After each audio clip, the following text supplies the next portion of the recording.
Hello friends, स्वागत है आप सभी का खुशबू एकेडमी में। आज मैं आपको बताऊंगी हिंदी पेडागोजी का। आज जो है आपका 3rd चैप्टर स्टार्ट हुआ है, भाषा, अर्जन एवं अधिगम। ठीक है, जैसा कि आप सभी लोग जानते हैं, मैंने फर्स्ट क्लास में आप सभी को क्या बताया था। एक सेकंड।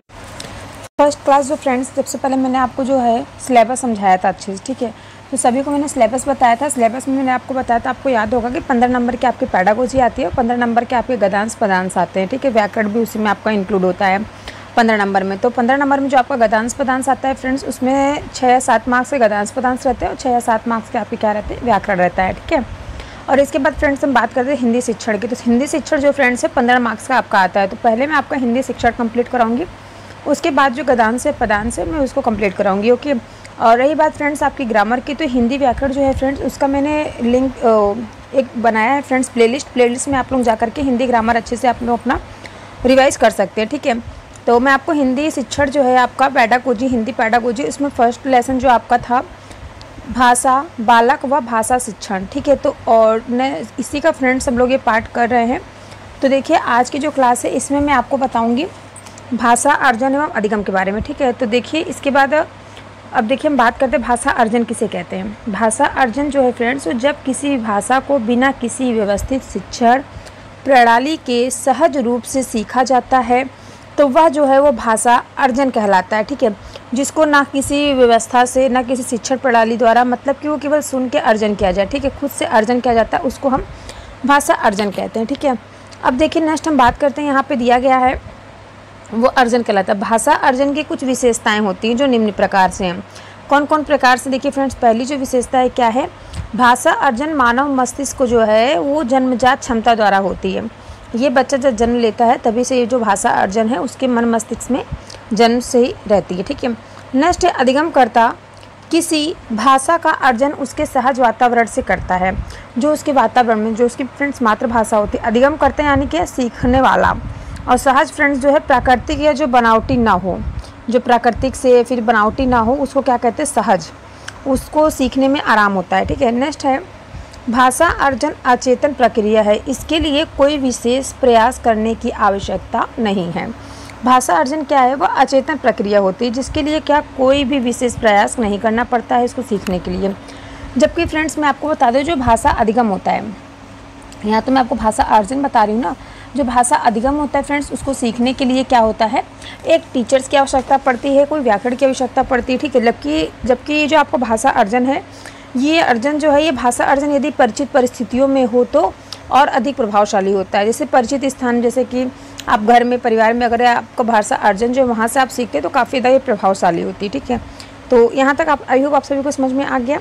आगे चले, देखिए नेक्स्ट यहाँ पर दिया गया है भाषा अर्जन जो है मातृभाषा अथवा क्षेत्रीय भाषा से जुड़ा होता है। भाषा अर्जन किससे किससे जुड़ा होता है, मातृभाषा से और क्षेत्रीय भाषा से जुड़ा होता है, जो अर्जन भाषा होती है। मैंने आपको कहा ना, जो घर की बोलचाल की भाषा होती है उसको क्या कहता है, अर्जन कहा जाता है। ओके, तो नेक्स्ट फ्रेंड्स बात होगी यहाँ पे भाषा अधिगम किसे कहते हैं।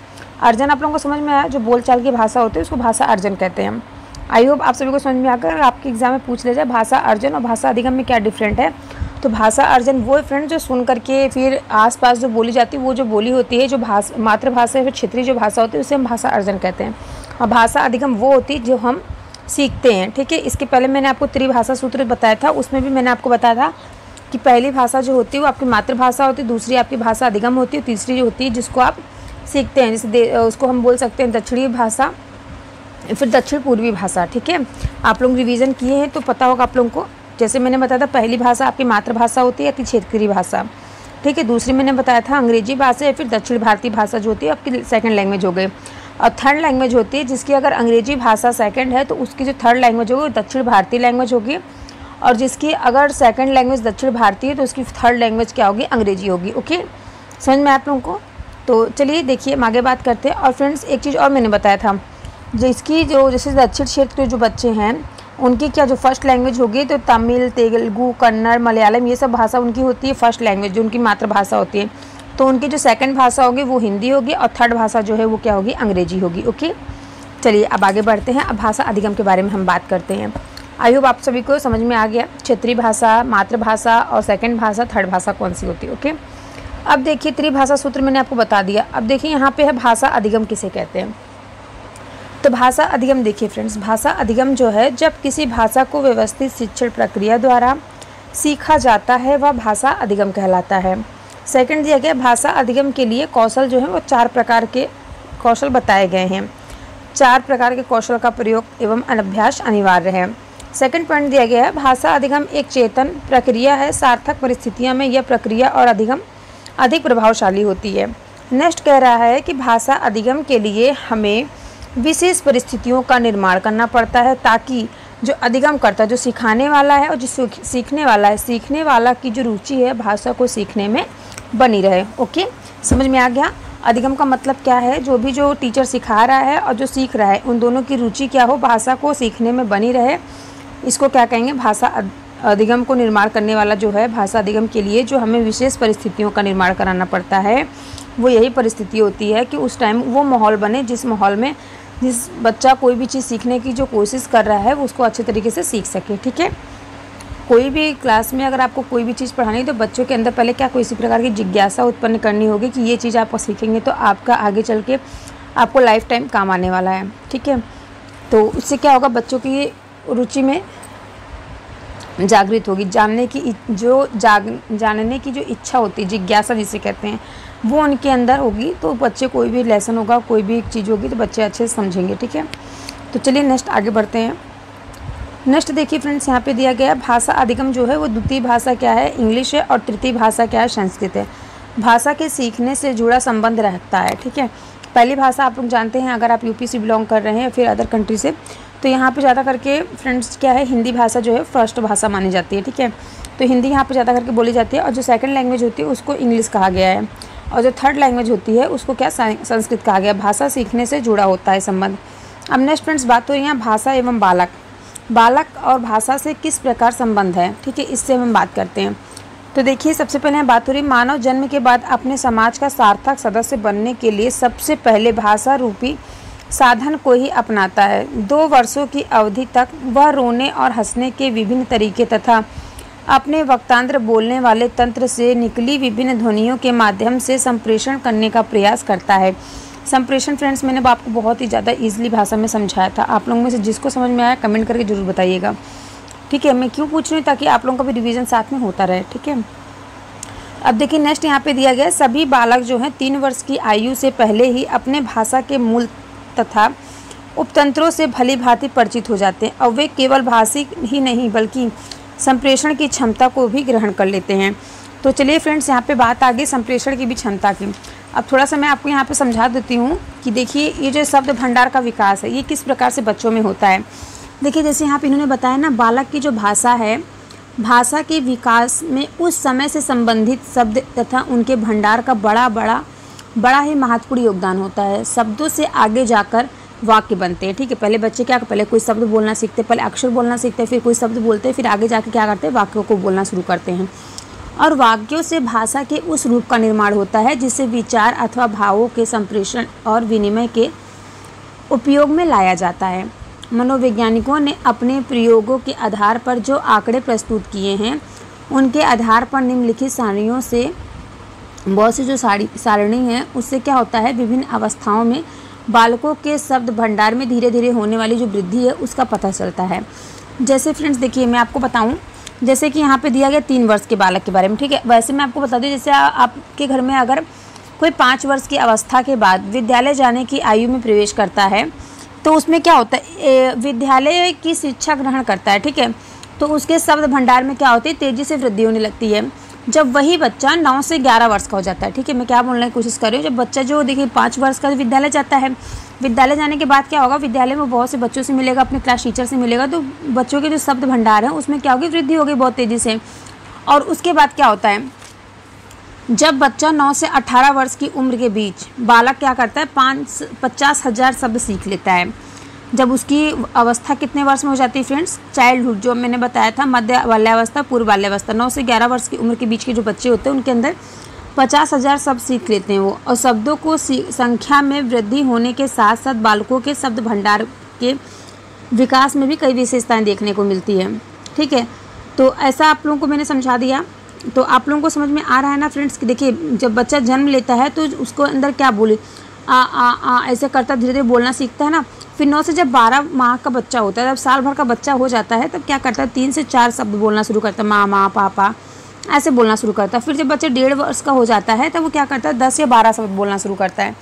फिर उसके बाद जब बच्चा धीरे धीरे 2 वर्ष का हो जाता है तब वो 272 शब्द बोलना शुरू कर देता है। जैसा आप लोग देखे होंगे, अगर घर में आपके छोटे बच्चे होंगे 2 या 2.5-3 साल के बच्चे, तो क्या करते हैं कोई भी अगर कोई वर्ड बोलता है तो उसको तुरंत दोहराते हैं, या फिर उनके अंदर जो जानने की इच्छा रहती है वो काफ़ी ज़्यादा स्ट्रॉन्ग रहती है। हमेशा कोई भी चीज़ के लिए पूछते रहेंगे, ये कैसे हुआ, वो क्या है, वो क्यों हुआ, तो ऐसा उनके अंदर हमेशा होता रहता है। ठीक है, अब देखिए फ्रेंड्स, इसके आगे मैं आपको बताती हूँ। इसके आगे देखिए चामस्की के अनुसार, चामस्की जी जो हैं उन्होंने बताया है सामान्यतः एक बच्चा एक सामान्य भाषिक जगत से संपर्क के अतिरिक्त अंतर्निहित भाषाएं क्षमता के साथ ही जन्म लेता है।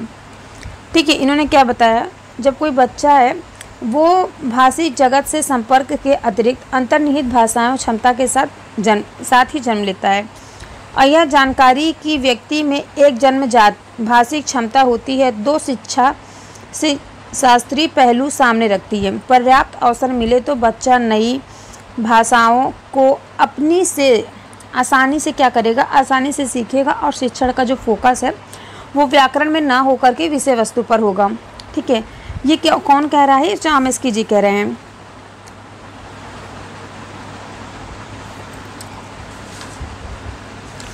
तो देखिए फ्रेंड्स, मैं आपको बता दूं जो चामस्की जी ने यहाँ पे कहा है, इससे एक रिलेटेड क्वेश्चन आंसर भी पूछा गया है। मैं नोट डाउन नहीं कर पाई हूँ, मैं आपको बता देती हूँ। देखिए चामस्की के अनुसार उन्होंने पूछा गया है, एग्जाम जो है आपका सीटेट 2014 में पूछा गया था एक क्वेश्चन। जो चामस्की जी हैं, चामस्की के अनुसार कौन सा सही है। ठीक है, एक सेकंड में आपको क्वेश्चन दिखा देती हूँ। ठीक है, देखिए फ्रेंड्स, यहाँ पे देखिए क्वेश्चन पूछा गया है, क्वेश्चन नंबर 33 है, जैसे कि आप लोगों के सामने दिख रहा है यहाँ पे। चामस्की के अनुसार कौन सा कथन सही है।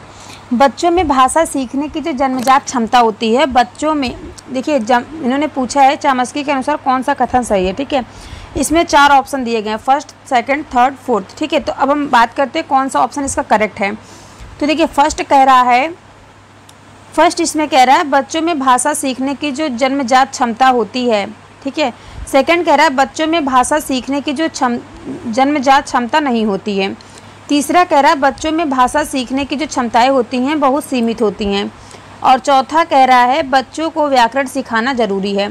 तो देखिए फ्रेंड्स, सबसे पहले मैंने आपको यहीं पे यही चीज़ें बताई है ना कि देखिए यहाँ पे क्या कह रहा है, जो चामस्की जी हैं इन्होंने क्या बताया था, मैंने आपको फर्स्ट लाइन बताई थी चामस्की के अनुसार कि सामान्यतः जो बच्चे होते हैं, बच्चा एक सामान्य भाषाई जगत से संपर्क के अतिरिक्त अंतर्निहित भाषाओं क्षमता के साथ जन्म लेता है।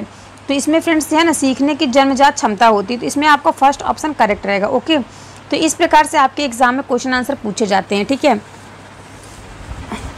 और देखिए आत्मसतीकरण, एक क्वेश्चन और भी पूछा गया है, उसको मैं आपको नेक्स्ट क्लास में फ्रेंड्स जो आपकी रहेगी ना, उसमें मैं ऑप्शनल क्वेश्चन आंसर करा देती हूँ। आपको जितना चैप्टर कंप्लीट होता जाएगा उसका मैं आपको ऑप्शनल क्वेश्चन करा दूँगी जो आपके एग्जाम में पूछा गया है। नेक्स्ट क्वेश्चन देखिए फ्रेंड्स, ये भी सीटेट 2014 में पूछा गया है। इसमें कह रहा है कि भाषा अर्जित करने की जो प्रक्रिया है उसमें किसका महत्व सर्वाधिक है। तो देखिए फर्स्ट ऑप्शन दिया है, फर्स्ट ऑप्शन आपका दिया है भाषा कक्षा का, सेकंड ऑप्शन दिया है भाषा प्रयोगशाला का, थर्ड ऑप्शन दिया है पाठ्य पुस्तक का, और फोर्थ ऑप्शन दिया है समाज का। तो देखिए फ्रेंड्स, यहाँ पे कह रहा है क्वेश्चन कि भाषा अर्जित, मैंने आपको बताया ना भाषा अर्जन क्या है, जो अपने वो आसपास से अपने जो उसकी मातृभाषा है, जो उसकी क्षेत्रीय भाषा है। ठीक है, मैंने आपको बताया ना जो उसकी मातृभाषा, जो उसकी क्षेत्रीय भाषा है, उसको हम भाषा अर्जन कहेंगे। और जो भाषा अधिगम होता है वो उसको कहाँ से प्राप्त होती है, वो उसको विद्यालय जाने पे प्राप्त होती है। ठीक है, जो उसकी कक्षा से प्राप्त होती है, जो उसकी पाठ्य पुस्तक से प्राप्त होती है, उसको क्या कहेंगे, भाषा अधिगम कहा जाएगा।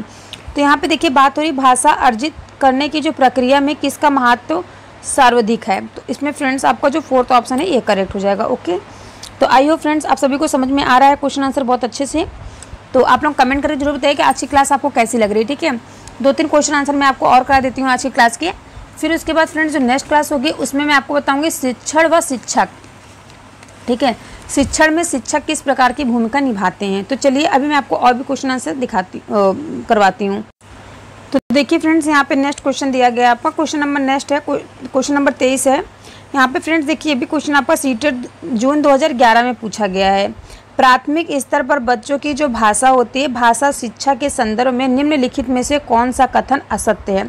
इसमें पूछा गया है कि जो प्राथमिक स्तर पर बच्चों को किस भाषा में शिक्षा दी जानी चाहिए, उस कथन में इसमें कौन से जो चारों ऑप्शन में कौन सा ऑप्शन जो है वो करेक्ट है, इनकरेक्ट है, ठीक है। जो कौन सी भाषा है वो असत्य कह रहा है। तो देखिए पहला ऑप्शन हम पढ़ते हैं। पहला ऑप्शन कह रहा है सुधार के नाम पर की जाने वाली टिप्पणी व निरर्थक अभ्यास से बच्चों में अरुचि उत्पन्न हो सकती है। इसमें कह रहा है फ्रेंड्स कि अगर सुधार के नाम पर, ठीक है, अगर सुधार के नाम पर टिप्पणी की जाए तो जो बच्चों के अंदर जो सुधार होता है, निरर्थक अभ्यास से बच्चों में अरुचि उत्पन्न हो सकती है। तो ये कथन तो सत्य है। अगर बच्चों के अंदर सुधार के नाम पर उनके अंदर टिप्पणी की जाए तो बच्चों के वो निरर्थक अभ्यास बच्चों के लिए क्या होगा, अरुचि उत्पन्न कर देगा। नेक्स्ट कह रहा है कि बच्चे समृद्ध भाषा परिवेश में सहज और स्वतः रूप से भाषा में परिमार्जन कर लेंगे। ये भी करेक्ट है। नेक्स्ट कह रहा है बच्चे जो हैं, बच्चे भाषा की जटिल और समृद्ध संरचनाओं के साथ विद्यालय आते हैं। तो ये गलत है। भाषा जो बच्चे हैं वो बच्चे जो है अपनी मातृभाषा या फिर सहज भाषा, अर्जन भाषा से साथ अपने स्कूल में, विद्यालय में आते हैं। नेक्स्ट कह रहा है बच्चों की जो भाषा संकल्पनाओं और विद्यालय में प्रचलित भाषा परिवेश में विरोधाभास ही भाषा सीखने में सहायक होती है। तो ये फ्रेंड्स ये अनकरेक्ट है, क्योंकि यहाँ पे विरोधाभास की बात हो रही ना। जो विरोधाभास ही भाषा सीखने में सहायक होती है, बच्चों को कौन सी भाषा सीखने में सहायक होती है, यहाँ पे प्राथमिक स्तर की बात हो रही थी। और देखिए सबसे पहली बात मैंने आपको बताया था, जो बच्चों को प्राथमिक शिक्षा दी जानी चाहिए वो उनकी मातृभाषा, उनकी प्राथमिक भाषा, उनकी क्षेत्रीय भाषा में ही उनको प्राथमिक भाषा दी जानी चाहिए, प्राथमिक शिक्षा दी जानी चाहिए, ताकि उनको क्या हो, उनको समझने में, सीखने में सहज महसूस हो, ठीक है। तो इसमें जो आपका ये फ्रेंड्स है फोर्थ ऑप्शन, ये इनकरेक्ट का इनकरेक्ट के साथ जाएगा। असत्य इसमें कहा गया, तो ये जो भाषा है इसमें ये असत्य है, तो इसमें आपको फोर्थ ऑप्शन करेक्ट रहेगा। ओके, समझ में आया आप सभी को। नेक्स्ट क्वेश्चन पर चलें। तो चलिए देखिए नेक्स्ट क्वेश्चन पे क्या कह रहा है। नेक्स्ट क्वेश्चन देखिए फ्रेंड्स आप सभी के सामने है। ये क्वेश्चन जो है फ्रेंड्स सीटेट 2012 में पूछा गया जनवरी में, ठीक है। इसमें क्या कह रहा है, इसमें कह रहा है कि भाषा अर्जन और भाषा अधिगम के संदर्भ में कौन सा कथन सही नहीं है। इसमें देखिए बात हो रही है, किस चीज़ की बात हो रही है, भाषा अर्जन और भाषा अधिगम की बात हो रही है। तो फ्रेंड्स भाषा अधिगम, भाषा अर्जन जो है वो आपको समझ में आया ना। मैंने क्या बताया, भाषा अर्जन क्या है, अपनी की मातृभाषा, आपकी क्षेत्रीय भाषा। और भाषा अधिगम क्या है, जो आप सीखते हैं, सिखाने वाली भाषा, आपकी पाठ्यपुस्तक की भाषा और आपकी कक्षा की भाषा जो है वो क्या होगी, वो आपकी क्या है, वो आपकी भाषा अधिगम की है, ठीक है। अब देखिए यहाँ पे नेक्स्ट बात हो रही है। ऑप्शन क्या दिया गया, फर्स्ट ऑप्शन दिया गया है सांस्कृतिक विभिन्नता भाषा अर्जन और भाषा अधिगम को प्रभावित करने वाला महत्वपूर्ण कारक है। तो ये तो फ्रेंड्स करेक्ट है। जो सांस्कृतिक है, विभिन्न भाषा अर्जन और भाषा अधिगम को प्रभावित करने वाला महत्वपूर्ण कारक है, ये करेक्ट है। नेक्स्ट कह रहा है भाषा अर्जन में विभिन्न संकल्पनाएं मातृभाषा में बनती हैं, ये करेक्ट है फ्रेंड्स। देखिए यहाँ पे मैंने आपको बताया ना, जो भाषा अर्जन है वो मातृभाषा में ही बनती है। थर्ड ऑप्शन कह रहा है भाषा अर्जन में कभी भी अनुवाद का सहारा नहीं लिया जाता है। तो फ्रेंड्स यहाँ पे भाषा अर्जन में कभी भी अनुवाद का सहारा, भाषा अर्जन में अनुवाद का सहारा लिया जाता है, ठीक है। तो इसमें फ्रेंड्स इनकरेक्ट आपका यही है। फोर्थ ऑप्शन भी देख लेते हैं क्या कह रहा है, भाषा अर्जन सहज और स्वाभाविक होता है, जबकि जो भाषा अधिगम है ये प्रयासपूर्व होता है। तो देखिए फ्रेंड्स मैंने आपको बताया ना, जो भाषा अर्जन है ये आपकी मातृभाषा है, इसको सीखने में सहजता होती है, स्वाभाविक है ये इसको सीखना। जबकि जो भाषा अधिगम है उसमें प्रयास करना पड़ता है, उसमें कक्षा में जाना पड़ता है, उसमें टीचर्स की सहायता लेनी पड़ती है, पाठ्य पुस्तक की सहायता लेनी पड़ती है आपको भाषा अधिगम को सीखने के लिए, ठीक है। तो इसमें फ्रेंड्स आपका क्या है, थर्ड ऑप्शन जो है वो आपका इनकरेक्ट है, ठीक है। तो आपका यही जो आंसर है आपका, क्योंकि देखिए भाषा अर्जन जो है उसको एक माध्यम बनाया जाता है बच्चों को कोई भी चीज़ सिखाने के लिए, ठीक है। जब आप स्कूल में एंट्री लेते हैं तो उस टाइम पे क्या होता है, बच्चे क्या होते हैं केवल अपनी मातृभाषा के साथ ही स्कूल में प्रवेश लेते हैं। तो उस टाइम पे जो बच्चा है वो उसका सहारा क्या होता है, एक भाषा अर्जन जो है वो एक मात्र सहारा होता है उसका, किसी भी चीज़ को अनुवाद करने के लिए बच्चों को उसके मातृभाषा में समझाया जाएगा तो बच्चे काफ़ी ज़्यादा हद तक अच्छे से समझ पाएंगे, ठीक है। तो इसमें आपका जो है नहीं का आंसर नहीं के साथ जाएगा, तीसरा ऑप्शन आपका करेक्ट हो जाएगा, ठीक है। चलिए नेक्स्ट क्वेश्चन पर चलते हैं। आई होप आप सभी को समझ में आया होगा। नेक्स्ट क्वेश्चन देखिए क्या कह रहा है। नेक्स्ट क्वेश्चन देखिए यहाँ पे है क्वेश्चन नंबर 25 है। ये भी क्वेश्चन आपका सीटेट 2012 में पूछा गया है। नेक्स्ट भी आपका सीटेट 2012 में पूछा गया है। क्वेश्चन कह रहा है कि भाषा सीखने के लिए कौन सा कारक सर्वाधिक महत्वपूर्ण है। यहाँ पे बात हो रही है फ्रेंड्स बच्चों को भाषा सिखाने में, इसमें कौन सा जो कारक है वो महत्वपूर्ण भूमिका निभाता है। ठीक है, तो देखिए पहला कह रहा है समृद्ध भाषिक वातावरण। तो जिस प्रकार का वातावरण रहेगा उस प्रकार से बच्चे जो हैं बहुत अच्छे से समझ सीख लेंगे। तो इसमें तो मुझे पहला ही ऑप्शन करेक्ट लग रहा है। चलिए सेकंड ऑप्शन पढ़ते हैं, भाषा के व्याकरणिक नियम। व्याकरणिक नियम से क्या बच्चों को भाषा सीखने में सहजता महसूस होगी या फिर उनका भाषा सीखने का महत्वपूर्ण कारण है? गलत।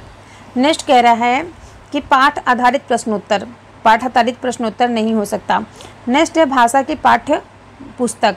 तो देखिए फ्रेंड्स भाषा की पाठ्य पुस्तक क्या हो जाएगी? भाषा अधिगम हो जाएगा। ठीक है, जो समृद्ध भाषा वातावरण है, जो अपने वातावरण से बच्चे सीखेंगे, वो क्या है? भाषा सीखने के लिए सबसे महत्वपूर्ण जो कारक होता है वो भाषिक वातावरण होता है। जो कारक जो है वो सर्वाधिक महत्वपूर्ण है। इसमें आपका फर्स्ट ऑप्शन करेक्ट हो जाएगा। ओके, नेक्स्ट हम बात करेंगे, एक सेकंड फ्रेंड्स, आप लोगों को कन्फ्यूजन हो गया, फर्स्ट ऑप्शन करेक्ट है। नेक्स्ट यहाँ कह रहा है कि बच्चे विद्यालय आने से पहले, ये भी क्वेश्चन आपको जनवरी 2012 में पूछा गया है। बच्चे विद्यालय आने से पहले 4 ऑप्शन दिया है, देखिए कौन सा ऑप्शन करेक्ट होता है। फर्स्ट ऑप्शन कह रहा है कि भाषा के चारों कौशल पर पूर्व अधिकार रखते हैं। चारों कौशल कौन से हैं? यहाँ पे विद्यालय आने से पहले की बात हो रही है। ठीक है, तो 4 कौशल कौन कौन से? सुबोपाली, सुनना, बोलना, पढ़ना, लिखना। ठीक है, सुबोपाली मैं आपको बता चुकी हूँ। तो क्या इसके साथ बच्चे स्कूल में पूर्व अधिकार रखते हैं? नहीं। नेक्स्ट, अपनी भाषा की नियमबद्ध व्यवस्था की व्यवहारिक कुशलता के साथ आते हैं। तो ये भी इनकरेक्ट है। नेक्स्ट क्या कह रहा है? कोरी स्लेट होते हैं। बच्चे कभी कोरी स्लेट के साथ स्कूल नहीं आते हैं। बच्चे अपनी मातृभाषा में कुछ ना कुछ पहले से सीख के ही स्कूल में प्रवेश लेते हैं। नेक्स्ट है भाषा का समुचित उपयोग करने में समर्थ नहीं होते हैं। तो ये फ्रेंड्स इनकरेक्ट है। इसमें आपका जो बच्चे विद्यालय आने से पहले अपनी भाषा की नियमबद्ध व्यवस्था की व्यवहारिक कुशलता के साथ आते हैं। ठीक है, जो उनकी मातृभाषा होती है उसको वो सीख के ही स्कूल में प्रवेश लेते हैं। तो इसमें आपका जो है आपका सेकंड ऑप्शन करेक्ट हो जाएगा। कौन सा आपका इसमें ऑप्शन करेक्ट है? इसमें फर्स्ट है, इसमें आपका सेकंड ऑप्शन। ओके, अब नेक्स्ट आगे बढ़े हम। यहाँ तक आप सभी को समझ में आया? जितना भी क्वेश्चन आंसर आपका प्रीवियस ईयर है वो मैं आपको कराते जा रही हूँ। ठीक है, जो आपका चैप्टर था अधिगम और अर्जन वाला फर्स्ट चैप्टर। अब देखिए नेक्स्ट हम बात करेंगे। नेक्स्ट एंड लास्ट क्वेश्चन है आपका, देखिए यहाँ पे दिया गया है, प्राथमिक स्तर पर विद्यार्थियों के भाषा शिक्षण के संदर्भ में कौन सा कथन सही है? यहाँ पे फ्रेंड्स पूछ रहा है प्राथमिक स्तर पर विद्यार्थियों के भाषा शिक्षण के संदर्भ में कौन सा क्वेश्चन सही है। ये देखिए क्वेश्चन जो है सीटेट फरवरी 2016 में पूछा गया है। फर्स्ट ऑप्शन कह रहा है सतत रूप से की जाने वाली टिप्पणी एवं अनवरत अभ्यास भाषा सीखने में रुचि उत्पन्न करता है। ये तो इनकरेक्ट है। यहाँ पे पूछ रहा है कि भाषा शिक्षण सिखाने में जो प्राथमिक स्तर पर कौन सी जो है वो सही है। ठीक है, नेक्स्ट कह रहा है भाषा समृद्ध भाषिक प्रवेश में सहज रूप से स्वतः भाषा में सुधार कर सकते हैं। ये ऑप्शन आपका करेक्ट है। थर्ड ऑप्शन कह रहा है बच्चों की भाषाई संकल्पनाओं और विद्यालयों के भाषाई परिवेश में विरोधाभासी सीखने, यहाँ पे देखिए फ्रेंड्स विरोधी जो भाषी आपका निगेटिव वर्ड है, विरोधी भाषी भाषा सीखने में सहायक होती है। ये आपका इनकरेक्ट है। नेक्स्ट कह रहा है बच्चे जो हैं वो भाषा की जटिल और समृद्ध संरचनाओं का ज्ञान विद्यालय में ही अर्जित करते हैं। तो ये भी फ्रेंड्स इनकरेक्ट है। अब इसमें आपका जो है वो सेकंड ऑप्शन करेक्ट हो जाएगा। ठीक है, कौन सा ऑप्शन इसमें आपका करेक्ट है? ये आपका सेकंड ऑप्शन करेक्ट है। नेक्स्ट कह रहा है संज्ञान के स्तर पर विकसित अन्य भाषाओं में सरलता से अनुदित होती रहती हैं। तो देखिए फ्रेंड्स यहाँ पे संज्ञान की बात हो रही है। मैंने आपको बताया था ना संज्ञानात्मक जो विकास का सिद्धांत है ये जीन पियाजे जी ने दिया है। ठीक है, इन्होंने अपनी 4 अवस्थाएं भी बताई हैं। तो आप लोगों को आई होप ये तो रट ही गया होगा, बहुत ही सिंपली मैं आपको कितनी बारी बता चुकी हूँ। ठीक है, अब देखिए यहाँ पे बात हो रही है संज्ञानात्मक के स्तर पर विकसित जो है वो डैश भाषाओं में सरलता से अनुदित होती रहती है। तो फर्स्ट ऑप्शन दिया है ज्ञान क्षमता से, सेकंड दिया है व्याकरण क्षमता से, थर्ड दिया है तर्क क्षमता से एंड फोर्थ दिया है भाषा क्षमता से। ठीक है, ये क्वेश्चन देखिए फ्रेंड्स आपका सितंबर 2016 में पूछा गया है। तो इस क्वेश्चन का आंसर बहुत ही ज़्यादा इजी है। ठीक है, तो मैं चाहती हूँ कि आप लोग ये जो 41 लास्ट वाला क्वेश्चन का आंसर है इसका आप लोग आंसर जो है कमेंट बॉक्स में बताइएगा। ओके, नहीं तो मैं नेक्स्ट जब क्लास लूँगी आप लोगों की तो उस क्लास में मैं आपको बता दूँगी। तो आई होप फ्रेंड्स यहाँ पे आपकी क्लास खत्म होती है और सभी से रिक्वेस्ट है कि आप लोग चैनल को सब्सक्राइब, वीडियो को लाइक कर लीजिएगा। मिलते हैं हम आपसे नेक्स्ट क्लास में। कल की क्लास में मैंने आपको बताना, कल मैं आपको क्या बताऊँगी, शिक्षण और शिक्षक बताऊँगी। ओके।